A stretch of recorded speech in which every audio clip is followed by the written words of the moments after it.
എല്ലാവർക്കും നമസ്കാരം. Teach from ഹാർട്ടിൻ്റെ പുതിയൊരു വീഡിയോയിലേക്ക് സ്വാഗതം. എൻ്റെ പ്രിയപ്പെട്ട വിദ്യാർത്ഥികളെ, സോഷ്യോളജി എന്ന സബ്ജക്റ്റിൽ നിന്നും നമ്മൾ 20 ചാപ്റ്റർ വരെയുള്ളതിൽ നിന്നും പ്രധാനപ്പെട്ട ക്വസ്റ്റ്യൻസ് മനസ്സിലാക്കിയല്ലേ. ഇനി 21ാമത്തെ ചാപ്റ്ററാണ്, അതായത് സോഷ്യൽ ഡിവൈൻസ്, സാമൂഹ്യ വ്യതിചലനം എന്നതാണ് ചാപ്റ്ററിൻ്റെ പേര്. ഈ ചാപ്റ്ററിൽ നിന്ന് പ്രധാനമായിട്ടും 3 ക്വസ്റ്റ്യൻസ് ആണുള്ളത്. അത് നമുക്ക് മനസ്സിലാക്കാം.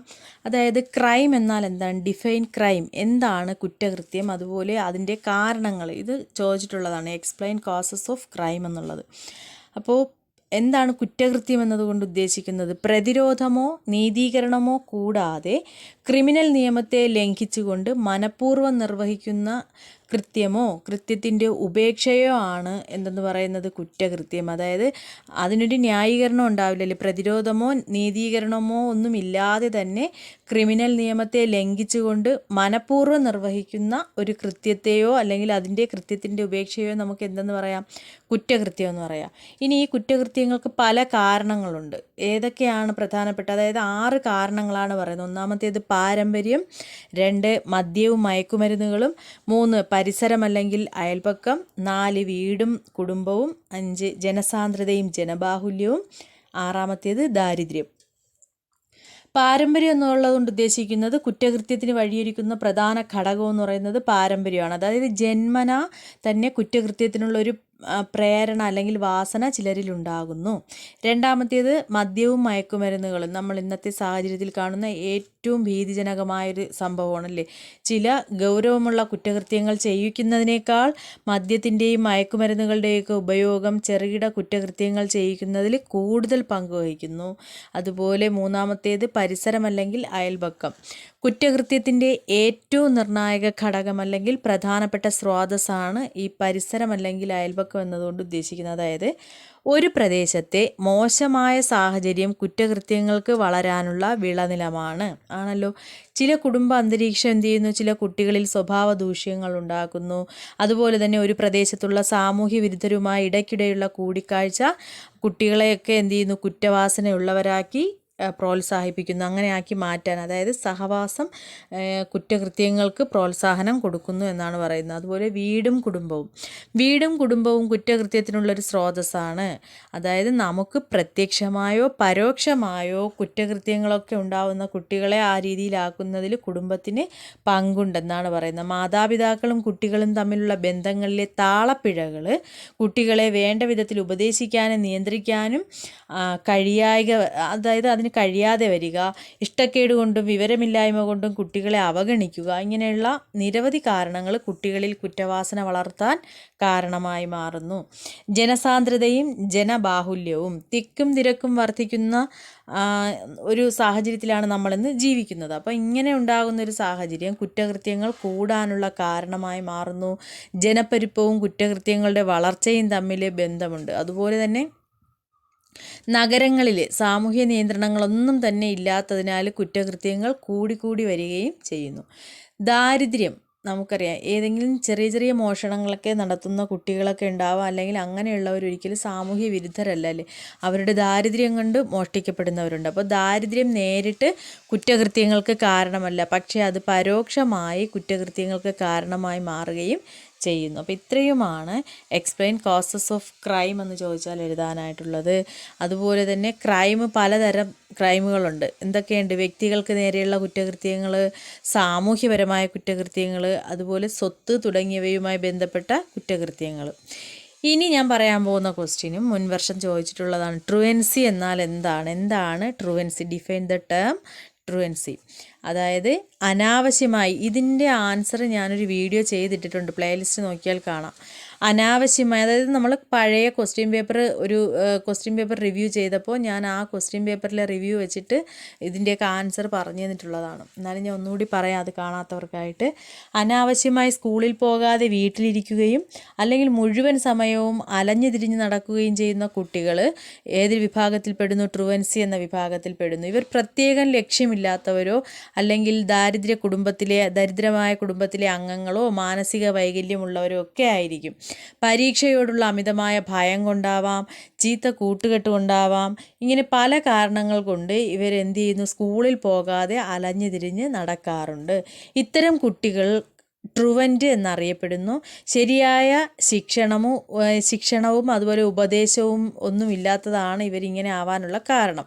അപ്പോൾ ശരിയായിട്ടുള്ള ശിക്ഷണവും ഉപദേശവും ഒക്കെ വഴി ഇവരെ നേർവഴിക്ക് കൊണ്ടുവരാനായിട്ട് സാധിക്കും. ഇത്തരത്തിലുള്ള കുട്ടികൾ പ്രത്യേക കാരണമില്ലാതെ പെട്ടെന്ന് സ്കൂളിൽ നിന്ന് അപ്രത്യക്ഷമാവുകയും ചെയ്യുന്നു. അപ്പോൾ ട്രുവൻസി എന്നതുകൊണ്ട് ഉദ്ദേശിക്കുന്നത് ഒരു കാരണവുമില്ലാതെ എന്ത് ചെയ്യുന്നു, അനാവശ്യമായിട്ടുള്ള ചില ആവശ്യമില്ലാത്ത കാരണങ്ങൾ പറഞ്ഞ് വീട്ടിലിരിക്കുകയും അല്ലെങ്കിൽ മുഴുവൻ സമയവും അലഞ്ഞു തിരിഞ്ഞുമൊക്കെ നടന്ന് സ്കൂൾ കട്ട് ചെയ്യില്ലേ, അങ്ങനെയുള്ളതിനെയാണ് ട്രുവൻസി എന്നതുകൊണ്ട് ഉദ്ദേശിക്കുന്നത്.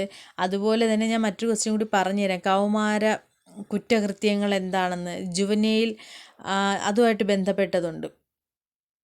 എന്താണ് കൗമാര കുറ്റകൃത്യങ്ങളെന്ന് പറയുമ്പോഴത്തേക്ക് ഓരോ ചില കുട്ടികൾ എന്ത് ചെയ്യുന്നു, സാമൂഹ്യ വിരുദ്ധ പ്രവണതകൾ അല്ലേ, അത് ഔദ്യോഗിക നടപടിക്ക് കാരണമാകുന്നത്ര ഗുരുതരമായിട്ടുള്ള കൗമാര കുറ്റകൃത്യങ്ങളിൽ ചില പിള്ളേർ ഏർപ്പെടുന്നു. അപ്പോൾ അതാണ് എന്തെന്ന് പറയുന്നത്, കൗമാര കുറ്റകൃത്യങ്ങൾ എന്നതുകൊണ്ട് ഉദ്ദേശിക്കുന്നത്. അത് വളരെ ഇമ്പോർട്ടൻ്റ് ആയിട്ടുള്ളതല്ല, ഞാൻ പറഞ്ഞു എന്നേ ഉള്ളൂ. അതുപോലെ മറ്റൊരു ക്വസ്റ്റ്യനാണ്, പ്രധാനപ്പെട്ടതാണ് വാഗ്രൻസി. എക്സ്പ്ലെയിൻ വാഗ്രൻസി. എന്താണ് വാഗ്രൻസി എന്നതുകൊണ്ട് ഉദ്ദേശിക്കുന്നത്? ഇത് കുട്ടികളിൽ കാണുന്ന മറ്റൊരു തരത്തിലുള്ള പെരുമാറ്റ വൈകല്യമാണ് വാഗ്രൻസി. അതായത് സ്കൂളിൽ പോകാതെ കുട്ടികൾ യാതൊരു കാരണവുമില്ലാതെ ചുറ്റിത്തിരിഞ്ഞ് നടക്കുന്നു. അതുപോലെ റോഡുകളിലൂടെ വെറുതെ എന്ത് ചെയ്യുന്നു, നടക്കുന്ന ഈ ഒരു കാര്യവുമില്ലാതെ റോഡുകളിലൂടെ വെറുതെ നടക്കുക മാത്രമല്ല, ആളുകളോട് മോശമായി സംസാരിക്കുകയും ചെയ്യുന്നു. പ്രത്യേകിച്ച് ഒരു കാരണവുമില്ലാതെ ആളുകളോട് വഴക്ക് കൂടാൻ നിൽക്കുന്നു. അവർക്ക് കുടുംബവുമായി യാതൊരു ബന്ധവും കാണില്ല. അങ്ങനെ അത്രയും അലഞ്ഞു തിരിഞ്ഞ് നടക്കുന്നവർ. വീട്ടുകാരോടും യാതൊരു ബന്ധം കാണില്ല, വഴിയിൽ കാണുന്നവരോട് വഴക്കിടുക, അവരെന്തെങ്കിലും അസഭ്യം പറയുക. ഇവർക്ക് ആരെയും യാതൊരു വിധത്തിലുള്ള ഭയവും ഉണ്ടായിരിക്കില്ല. സമൂഹത്തിനോടോ കുടുംബത്തിനോടോ യാതൊരു ഉത്തരവാദിത്വം ഉണ്ടായിരിക്കില്ല. സിനിമാ തിയേറ്ററുകളിലോ മാർക്കറ്റുകളിലോ സ്കൂളിൻ്റെയും കോളേജിൻ്റെയും ഒക്കെ പരിസരത്തൊക്കെ ഇങ്ങനെ കറങ്ങി തിരിഞ്ഞ് നടക്കുന്നവരെ കാണാം. അതാണ് എന്തെന്ന് ഉദ്ദേശിക്കുന്നത്, വാഗ്രൻസി എന്നതുകൊണ്ട് ഉദ്ദേശിക്കുന്നത്. ഇത്രയുമാണ് 21ാമത്തെ ചാപ്റ്ററിൽ നിന്നുള്ള പ്രധാനപ്പെട്ട ക്വസ്റ്റ്യൻസ്. നെക്സ്റ്റ് 22ാമത്തെ ചാപ്റ്ററിലേക്ക് വരുമ്പോൾ 22ാമത്തേതിൽ 2 ക്വസ്റ്റ്യനാണ് ഇമ്പോർട്ടൻ്റ് ആയിട്ടുള്ളത്. First, explain the changes in the environment. നമ്മുടെ പരിസ്ഥിതിയിലുണ്ടായിട്ടുള്ള മാറ്റത്തിൻ്റെ കാരണങ്ങൾ. അതുപോലെ മറ്റൊരു question, explain the effect of environment on human society. മനുഷ്യ സമൂഹത്തിൻ്റെ പ്രവർത്തനങ്ങൾക്ക് അല്ലെങ്കിൽ ഈ പ്രവർത്തനങ്ങൾ പരിസ്ഥിതിയിൽ വരുത്തിയ മാറ്റങ്ങൾ. അപ്പം നമ്മൾ ആദ്യം പരിസ്ഥിതി എന്താണെന്നറിയണം അല്ലേ. നമുക്ക് ജീവിക്കാനുള്ള ചുറ്റുപാട്, ഭൗതികവും ജീവശാസ്ത്രപരവും സാംസ്കാരികവുമായ എല്ലാ ചുറ്റുപാടും, നമ്മൾ ജീവിക്കുന്ന ഇതിനെല്ലാം കൂടി ചേർത്താണ് നമ്മൾ എന്തെന്ന് പറയുന്നത്, നമ്മുടെ പരിസ്ഥിതി എന്നതുകൊണ്ട് ഉദ്ദേശിക്കുന്നത്. അത് ഭൗതിക പരിസ്ഥിതിയാവാം, അതിൽ വായുവും ജലവും കാലാവസ്ഥ, മണ്ണ്, പാറ, ധാതു ലവണങ്ങളെല്ലാം ഉൾപ്പെടും. അതുപോലെ ജൈവിക പരിസ്ഥിതി ഉൾപ്പെടുന്നു, അതിൽ മൃഗങ്ങൾ, വൃക്ഷങ്ങൾ, സൂക്ഷ്മജീവികൾ, മനുഷ്യൻ, ഇതെല്ലാം അതിൽ വരുന്നു. സാംസ്കാരിക പരിസ്ഥിതിയിൽ നമ്മുടെ സമ്പത്ത്, സാമൂഹികം, രാഷ്ട്രീയം, ഇതെല്ലാം സാംസ്കാരിക ഘടകങ്ങൾ, ഇതെല്ലാം കൂടി ചേരുന്നതാണ് നമ്മുടെ എൻവയോൺമെൻറ്റ് എന്ന് പറയുന്നത്. അപ്പോൾ എന്താണ് explain the changes in the environment? നമ്മുടെ പരിസ്ഥിതിയിൽ ഉണ്ടായിട്ടുള്ള മാറ്റത്തിൻ്റെ കാരണങ്ങൾ എന്തെല്ലാമാണ്? ഏറ്റവും ഇമ്പോർട്ടൻ്റ് ആയിട്ടുള്ളത് കാലാവസ്ഥയിൽ വന്ന മാറ്റമാണ് അല്ലേ. കാലാവസ്ഥയിൽ ഉണ്ടായിട്ടുള്ള മാറ്റം, അതുപോലെ സമുദായങ്ങളുടെ പ്രവർത്തനത്തിൽ വന്ന മാറ്റം. മൂന്നാമത്തേത് എന്താണ്? എല്ലാ സമൂഹങ്ങളിലും വിവിധ തരത്തിലുള്ള സമുദായങ്ങൾ പ്രവർത്തിക്കുന്നു. ഇത്തരം സമുദായത്തിൻ്റെ പ്രവർത്തനം ആ സമൂഹം നിലനിൽക്കുന്ന പരിസ്ഥിതിയിൽ മാറ്റങ്ങൾ കൊണ്ടുവരുന്നു. അപ്പോൾ കാലാവസ്ഥയിൽ മാറ്റം ഉണ്ടാവുന്നു, നമ്മുടെ സമുദായങ്ങളുടെ പ്രവർത്തനത്തിൽ വന്ന മാറ്റം, അതുപോലെ എല്ലാ സമൂഹങ്ങളിലും വിവിധ തരത്തിലുള്ള സമുദായങ്ങളുണ്ട്. നമ്മുടെ എല്ലാ നമുക്ക് നോക്കിയാലും അറിയാം സമൂഹത്തിൽ. ഈ ഇങ്ങനെയുള്ള സമുദായത്തിൻ്റെ പ്രവർത്തനം ആ സമൂഹം നിലനിൽക്കുന്ന പരിസ്ഥിതിയിലും എന്ത് കൊണ്ടുവരുന്നു? മാറ്റങ്ങൾ കൊണ്ടുവരുന്നു. അപ്പോൾ ഇത്രയുമാണ് പരിസ്ഥിതിയിലുണ്ടായിട്ടുള്ള ചേഞ്ചസ് എന്ന് പറയുന്നത്. ഇനി മറ്റൊരു ഇമ്പോർട്ടൻ്റ് ക്വസ്റ്റ്യനാണ്, explain the effect of environment on human society. നമ്മൾ മനുഷ്യ സമൂഹത്തിൻ്റെ പ്രവർത്തനങ്ങൾ പരിസ്ഥിതിയിൽ വരുത്തിയ മാറ്റങ്ങൾ. ഒരുപാട് മാറ്റങ്ങൾ വരുത്തിയല്ലേ. നമ്മുടെ പ്രവർത്തനങ്ങൾ കാരണമാണ് നമ്മുടെ പരിസ്ഥിതി എന്തായത്, ഇത്രയും മലിനപ്പെട്ടത്. അതിൽ എയർ പൊല്യൂഷൻ, സൗണ്ട് പൊല്യൂഷൻ, ഇത് ഇമ്പോർട്ടൻ്റ് ആയിട്ടുള്ള ക്വസ്റ്റ്യനാണ്. സോയിൽ പൊല്യൂഷൻ, വാട്ടർ പൊല്യൂഷൻ, ഇതെല്ലാം അതിൽ വരുന്നതാണ്. എയർ പൊല്യൂഷൻ എന്ന് പറയുമ്പം നമുക്കറിയാം അന്തരീക്ഷ മലിനീകരണത്തിന് കാരണമാകുന്നത് അല്ലേ. നമ്മുടെ വ്യവസായശാലകളിൽ നിന്നും വാഹനങ്ങളിൽ നിന്നും പുറന്തള്ളുന്ന പുകയും മറ്റ് അന്തരീക്ഷ വാതകങ്ങളെല്ലാം കൂടി ചേർന്ന് എന്ത് ചെയ്യുന്നു? അന്തരീക്ഷ മലിനീകരണത്തിന് മലിനീകരണത്തിന് കാരണമാകുന്നു. നമ്മൾ ജീവജാലങ്ങളെ പ്രതികൂലമായി ബാധിക്കുന്ന തരത്തിൽ നമ്മുടെ വായുവിൻ്റെ സ്വാഭാവികമായ ഘടനയിൽ എന്തുണ്ടായിട്ടുണ്ട്? മാറ്റങ്ങൾ ഉണ്ടായിട്ടുണ്ട്. അപ്പോൾ ഈ മാറ്റങ്ങൾ എയർ പൊല്യൂഷന് കാരണമാവുകയും ചെയ്യുന്നു.